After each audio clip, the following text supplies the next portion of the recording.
प्रबाद पुरुष विजु बाबूंकर श्रद्धांजलि सभारे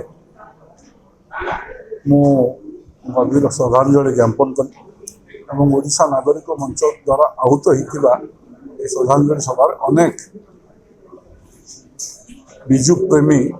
योगदान करछंती। प्रकृत पक्षे विजु बाबूंकर जो अम्लान स्मृति को मन पकेबार ये सुजोग एवं ता माध्यम विजु बाबूंकर जो ओडिशा प्रति भल पाइबा थिला ओडिशार ओडिया लोक समग्र विश्व रे निजर स्वतंत्रता प्रतिपादित करिवार जो अभिलाष थिला ताकू पूर्ण करिवा पाई ये श्रद्धांजलि सभा अनेक वक्ता मत प्रकाश पाइला। आज से दृष्टि गभीर श्रद्धांजलि ज्ञापन कर नवीन बाबू बोधे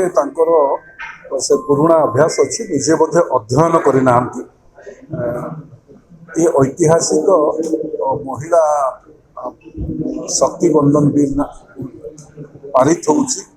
पार्लियामेंट स्पष्टतार सह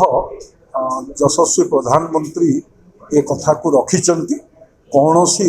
राज्य तार हक रु से बाद पड़ूना से ग्यारंटी पार्लियामेंट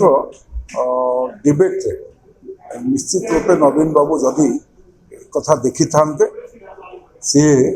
एभली चिठी लिखि एक चा कप्रे झड़ सृष्टि कर दीर्घ दिन ओडिशार स्वार्थ रक्षा करने ओडिशावासी दायित्व देते कौटिना कौटि ये क्षुद्र मानसिकता छोट मनरे एभली राजनीतिक उत्थान करुछंती। मोदींकर ग्यारंटी ये देशवासी जानी राज्यवासी जानी तेणु नवीन बाबूंकर एभली राजनीतिक अस्तित्व बंचे निजको प्रतिपादित करिवार जो चेष्टा ये विफल हो। जदि आपंक आम भिडी भल लगा तेब आम चैनल को लाइक शेयर और सब्सक्राइब करने को जमा भी भूलु नहीं।